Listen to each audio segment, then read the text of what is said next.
اللہ اللہ اللہ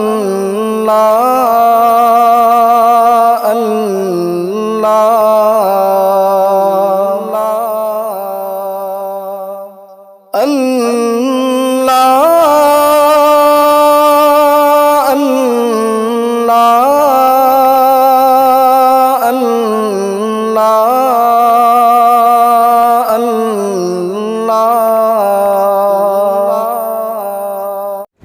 ناظرین گرامی، السلام علیکم ورحمۃ اللہ وبرکاتہ۔ میں ہوں آپ کا میزبان انصار عزیز ندوی، اور آپ اس وقت سیدھی بات چینل کے جاری پروگرام پیغام فرقان کی 210 نمبر کی قسط کا دوسرا حصہ ملاحظہ فرما رہے ہیں۔ ناظرین گرامی، سورہ بقرہ کی ان 3 آیات یعنی آیت نمبر 269، 270 اور 271 جن کی طویل تفسیر کا پہلا حصہ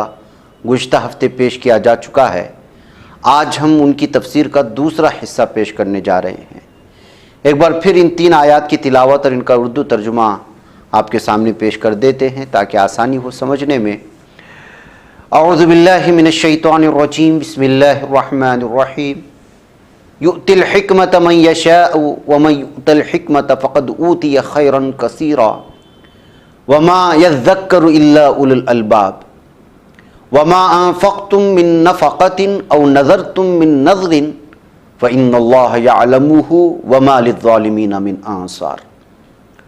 ان تبدوا الصدقات فنعما ہی وان تخفوها وتؤتوها الفقراء فهو خیر لکم ویکفر عنکم من سیئاتکم واللہ بما تعملون خبیر۔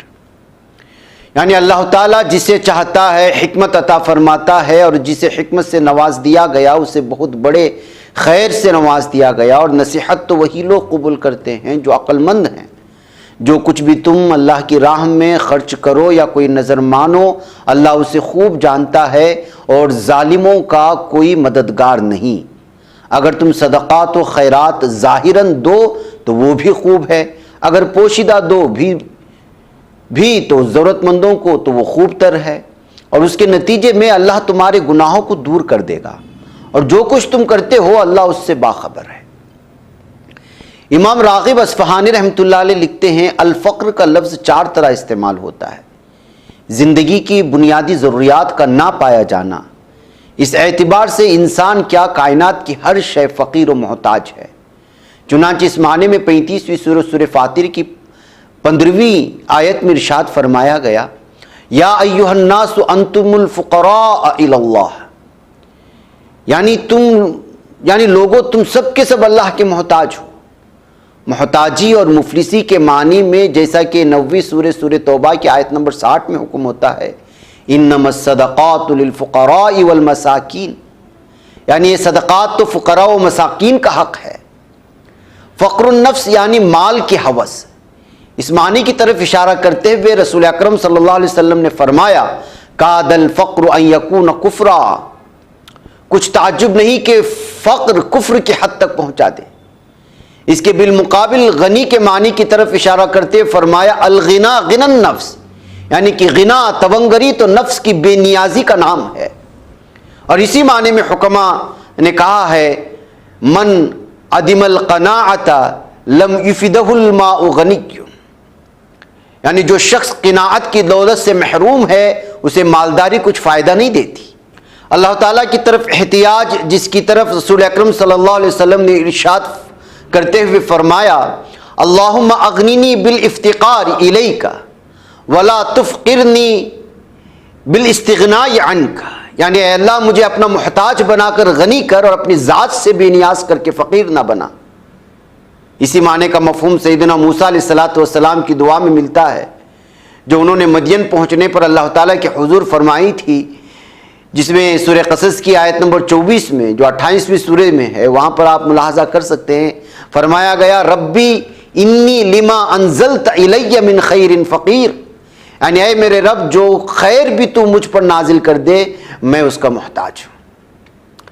وَيُكَفِّرُ عَنْكُم مِّن سَيِّئَاتِكُمْ وَاللَّهُ بِمَا تَعْمَلُونَ خَبِيرٌ، اسی آیت میں فرمایا گیا، یعنی وہ دور کر دے گا تم سے تمہاری برائیاں، اور اللہ تعالیٰ باخبر ہے اس بات سے جو تم کرتے ہو۔ اللہ تعالیٰ کو تمہارے اعمال کی خبر ہے، اور جو بھی تم عمل کرتے ہو، جس ارادے اور نیت سے کرتے ہو، اسے وہ اچھی طرح جانتا ہے۔ سید قطب شہید رحمۃ اللہ علیہ لکھتے ہیں، نفل صدقے کا چھپا کر دینا زیادہ بہتر اور اللہ کو زیادہ محبوب ہے، اور اس صورت میں ریا اور مظاہرے کے شائبے سے اس کے پاک ہونے کی زیادہ توقع ہے۔ رہا فرض صدقہ یعنی زکوٰۃ، تو اس کے اعلان و اظہار ہی سے اللہ تعالیٰ کی اطاعت ہے، اور اس اطاعت کا ظاہراً اور علانیہ ہونا بہتر ہے۔ آیت مبارکہ کی حکمت و بصیرت یہ ہے ناظرین گرامی کہ دانش و حکمت شرف انسانیت کی سب سے بڑی متاع اور رب کریم کا احسان عظیم ہے کہ اس کے ذریعے کسی شخص میں خیر و شر، کھرے کھوٹے، نیکی اور بدی، حق اور باطل، نیز سخاوت اور بخل میں تمیز کرنے کی صلاحیت پیدا ہوتی ہے، اور وہ راہ سعادت اختیار کر لیتا ہے۔ حق حلال کی روزی کو قرآن کے نظر میں کہیں فضل اور کہیں خیر سے تعبیر کیا گیا ہے۔ اس خیر اور فضل کا وہی لوگ بہتر استعمال کر سکتے ہیں جنہیں عقل و دانش کی دولت سے بہرور کیا گیا ہے۔ عقل و دانش کا یہ خزانہ اللہ تعالیٰ جس کو چاہتا ہے عطا کرتا ہے، اور انہیں عطا فرماتا ہے جو اس خزانے کے پانے کا استحقاق پیدا کرتے ہیں۔ اس کی سنت یہ ہے کہ جو اس دنیا فانی کی لذتوں پر فریفتہ ہونے کے بجائے اللہ تعالیٰ کی مغفرت اور اس کے فضل کے حصول کے لیے اپنا مال لٹاتے ہیں، وہ اس کے صلے میں اپنے دل کے خزانے حکمت کے لال و گہر سے بھرتے ہیں۔ صدقات و خیرات بسا اوقات دوسروں کو ترغیب دلانے کے لیے علانیہ دیے جاتے ہیں، اس میں بھی خیر اور بھلائی ہے، اور بعض اوقات پوشیدہ دیے جاتے ہیں کہ دایاں ہاتھ صدقہ کرے تو بائیں ہاتھ کو خبر تک نہ ہو، یہ زیادہ اچھی بات ہے۔ اصل چیز نیت ہے، نیت میں اللہ تعالیٰ کی رضامندی رہے تو سب خیر ہی خیر ہے۔ اگر کہیں شیطان اس نیت میں بگاڑ پیدا کرنے کی